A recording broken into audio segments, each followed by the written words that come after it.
Everyone, how you going? Cam Roberts here. I'm joined with a very special guest today, Marc Gutman. Marc, thank you for coming on the live stream today. Cam, thank you so much for having me. I'm really excited, and it's great to be here. I can't wait to have a good conversation. Excellent. So we've got, folks will be able to watch on YouTube, Facebook, LinkedIn, so wherever you're watching from. Thank you very much for joining us. And today we're going to be talking about all things branding, talking about brilliant branding. We're talking about reinventing branding and why branding has had to reinvent itself on a corporate level, on a business level, personal branding as well. So I'm looking forward to putting Marc in the hot seat and seeing what he comes up with. We had a fantastic interview together. I think it was about 2 or 4 weeks ago, Marc. We done a podcast together, and I got some great feedback off that from people on the list. So I'm looking forward to the live stream today. Oh, fantastic. Well, I hope I don't disappoint. It can only go down from here, but we'll do our best. You've got the hat. I want a hat. I want the Be Brilliant hat. Where can I get one of those? You can get those from me, though. We make those hats, and those Awesome. happy to get you one. We'll get you one after the show for sure. Awesome. Thanks, Marc. All right, so let's start off with branding. I work in the marketing space, and I think a lot of people get confused about, what's the difference between marketing and what's the difference between branding. So is it okay if we start there and maybe answer that question first? Yeah, absolutely. I just think today I saw a really great way of articulating it. And marketing is basically asking someone to go out on a date or to marry you or to enter in a relationship with you. And branding is why they say yes or no.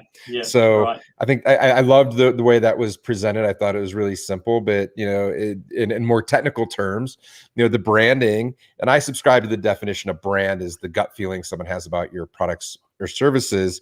And so, but what is that? That's the essence, that's the DNA of a brand and the foundation that affects business operations, marketing, everything else. And so they are intrinsically linked. You can't have one without the other. If you build a great brand, it really doesn't matter if you don't market it. So you need marketing. So I want to be really clear about that. But branding tends to be a little bit foundational and strategic, kind of road mapping, not to suggest that there's not strategy in marketing, because there is, but and the marketing's going out and using that information to market and to message and to sell products or people. Okay. Yeah, cool. And so, there's obviously a few different levels of branding. You've got, small businesses brand themselves. You've got corporate branding, and then you've got personal branding. You've got influencers on, TikTok and Instagram and all that sort of stuff. So, can you just touch on, the different types of branding across those three different verticals, if you like? Yeah, I mean, I think the fundamental principles of all those are the same, and sometimes for different, whether it's personal or small business or corporate, there might be different levels of effort. There's probably a lot of different layers, right? Personal brand, you're typically making all the decisions. Small business, you might have a small team. In corporate, there's a lot of layers. But at the end of the day, we're all trying to achieve the same thing. It's trying to be distinct. For me, I mean, part of what being brilliant all about is leaning into your brilliance, what makes you special. And that's really what, personal branding is all about, but also in a small business. I mean, that's what makes I'm thinking about maybe a local brew pub or, a local retail shop. What makes them special? What's their brand is what's unique about them and what's at the core of what they do. And then even at the corporate level, I just read a great book called The Heart of Business by Hubert Joly. I think that's how you say his name, but he was the former CEO of Best Buy. And so even having a purpose and DNA and a strong brand of what they stood for, and for a while it wasn't good, right? Like people weren't associating brand Best Buy with a good brand and turning that around. So they're not, to me, that different. It's just the application, and that, personal brands, obviously getting your own name out there. We all have a personal brand, whether we like it or not. So get out there, brand or be branded. And so much. Good. I like that. Yeah. Also same for the small business and corporate. I think what the big difference is how many people are touching the brand and levels of control. So as I mentioned, personal brand, you're one-stop shop. Usually maybe you have an assistant or something like that, but it's not going really deep. Small business, you have a small team, and that founder, those people are still able to communicate and kind of hold the reins and control the brand. And then corporate, you have all these people, and it's like, well, Yep. now, we got to manage a brand. We have a lot of people touching a brand that maybe they aren't as invested in as maybe at those lower levels. So those are the differences. And I could talk about it all day, but I Yep. won't. We'll stop it there. Okay, that's really cool. One of the words you used when you were talking about one of the examples you had was, a brewery, and you spoke about, being unique. How does a local business or a brand make themselves unique, like a brewery? A brewery's a brewery. If they've all got their own micro brews and their own flavors, but how do they distinguish themselves from their competitors?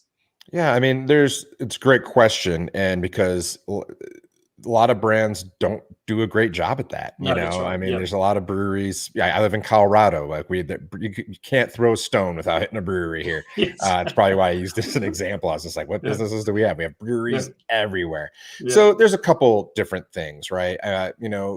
Real easy one is your point of view, POV, or your perspective on whatever industry you're in, right? So are you brewing Belgian beer? Are you brewing like super crazy IPAs? Are you bringing some Yep. sort of different process?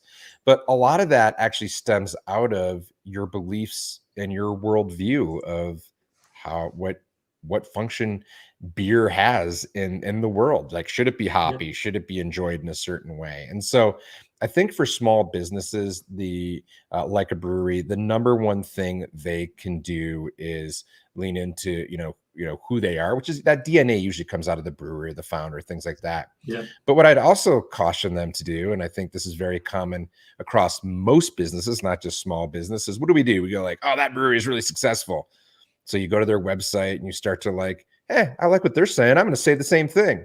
You like, Right. I like how they're packaging. I'm going to do the same thing. And all of a sudden, everyone looks the same. And so, there's a lot of different words in branding that are used, like difference or differentiation. And I think that, that's important. But if it's hard to be different, then at least be distinct. At least be known for something, at least stand out in a different way. You don't have to be radically different. I mean, let's be like, how many ways are there to brew beer at this point? We're pretty saturated, right? But you look at the big brand manufacturers here in the US, like Budweiser, Coors Light, they all look for Corona, right? I'm trying to think of different brands I see on TV. What is it? Artois, Stella, stuff like that. Like, right. They find they all kind of taste the same, but they find niches and ways to be distinct. Are they all American? Is it the cold brewed can? They all have a way of being distinct. And that's when you get a market that's super saturated, that's when you have to start getting really crafty with your branding and your marketing. It can't just be about who you are and your DNA, because everyone's the same. Yeah, that's and then good. we start So so it's almost like, with the beer examples you gave there, it's almost like they've got a brand, but within their brand, there's like mini brands, with their products. Even their products are their own brand with the versions of them. Is that correct? It is. And I think when you get into saturated markets and really competitive markets, it comes down to what we call positioning, right? And positioning being that, what is that idea of who you are that you occupy in the customer's mind? I think a great example is that when they were trying to compete against all the popular soft drinks, Coca-Cola, things like that, 7-Up became the Uncola, right? We all know what a cola is, but like, what's the Uncola? And then they own that position in the customer's mind, and they can start to brand themselves, because even there's just not that differentiation even between a 7-Up and a Coca-Cola. I mean, we could talk about that there is, but I don't think that most consumers want a soft drink. They're not always looking for something like that. Yeah, that's really cool. So you spoke about positioning. How important is some of the, the channels people use these days, like social media, Twitter, Facebook, LinkedIn, Instagram, TikTok? How important are those channels these days for branding? I mean, I think they're so important. I think that's where the conversation is. Right. It's not at the office where people are working. It's not at the retail store, really. It's the conversations happening in all those channels. And things have changed so much so fast, and that, probably even 20 years ago, companies could still be pretty unidirectional with their conversation. They could tell Yeah. you, hey, this is who we are, this is what we Yeah. believe, take it or leave it. And if someone was unhappy, they could call the customer service line, but they couldn't really yield any power, right? Like Yeah. they just didn't have any power. Now, I mean, no matter where you are, right now we're talking halfway around the world. Someone could be in a Yeah. cornfield in the US Yeah. or out in the desert in Australia Yeah. and have a complaint and start to have that conversation and have a criticism, and that could well up and have a massive impact on a global organization. I mean, when you think Yeah. about that, right? Like so all that power with the consumer. Now, it's not omnipotent. They don't have all the power Yeah. because, brands have the opportunity to enter the conversation, and they have the opportunity to have a dialogue, but it's very much a dialogue. So to answer your Yeah. question, Right.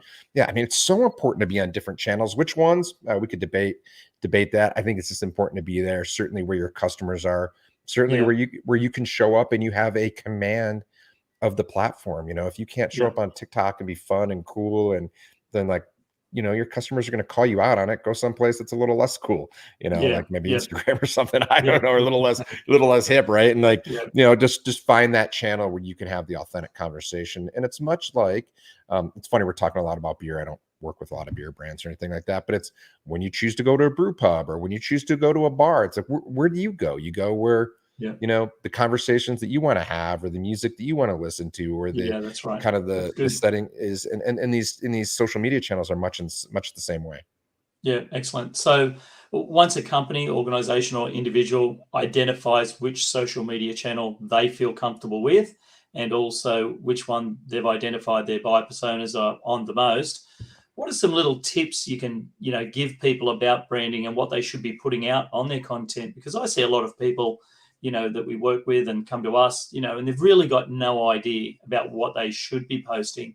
And you spoke about having a dialogue with people and not being a one-way conversation. So can you give us some little tips or some little insights about what people should be posting on their social media channels to build that branding and build that brand awareness? Yeah, I think the broad or the high level answer is, I think most brands need to remember it's not about them, and it Right. really is about their customers. And so I really encourage customers and my clients to think about what value can you offer your customers beyond your products and services. So like, Yeah. what else tangentially are they interested in? If for example, I've worked with some climbing gyms. Well, what other than the climbing gym or even climbing are those customers interested in? Well, typically they're into healthy eating, they're into different Yeah. forms of exercise, they might be into yoga, they might be into just adventure travel in general. Those are all Yeah. good things to start to bring into the mix of the conversation. I do think that you can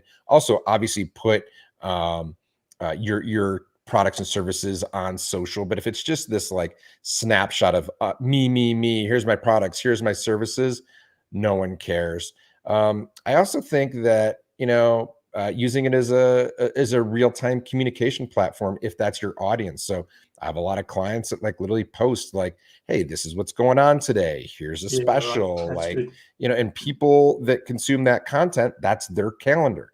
I think the Yeah. thing to remember is that not all, like, the tricky thing is that not all your customers interact with, like, say Instagram is their calendar. So Yeah. you Yeah. might have to post it on your website. You might also have to send out a newsletter with the same information. And I have had clients get frustrated because they're like, well, why do I have to like put it in all these places? I'm like, well, because you have a lot of different, Of course. people that communicate in different ways. And so Yeah. just Yeah. be aware of that. But I think those types of things. I also just think like people love the things that most clients don't think are interesting. They love Yeah. like the real life stuff behind the scenes. Behind They the love scenes. Yeah. learning more about the people that make the products and services. And they love outtakes. So all those types Yeah. of things are Yeah. always like really great. And what we'll do is we'll do like a whole sort of content calendar. And, if like behind the scenes is applicable to the client, it's like, okay, here's like an area for behind the scenes. And, or we want you to, these are more salesy ones that align customer need with what you sell. So we'll kind of layer those in throughout a content program.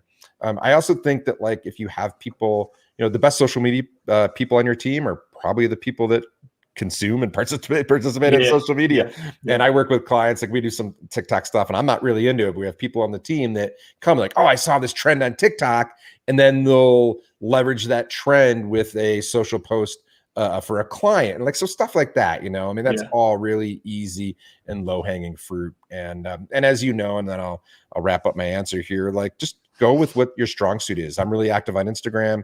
I do a lot of Yeah. carousels. They're all text based because I'm not a designer, because I'm a Yeah. writer. That's what I Yeah. do. And I make that platform work for me. Is there other things I could be doing probably to have a bigger or better following? Absolutely. But that's just not my strong suit. So I don't Yeah. fight it. Yeah, there's some really good advice there.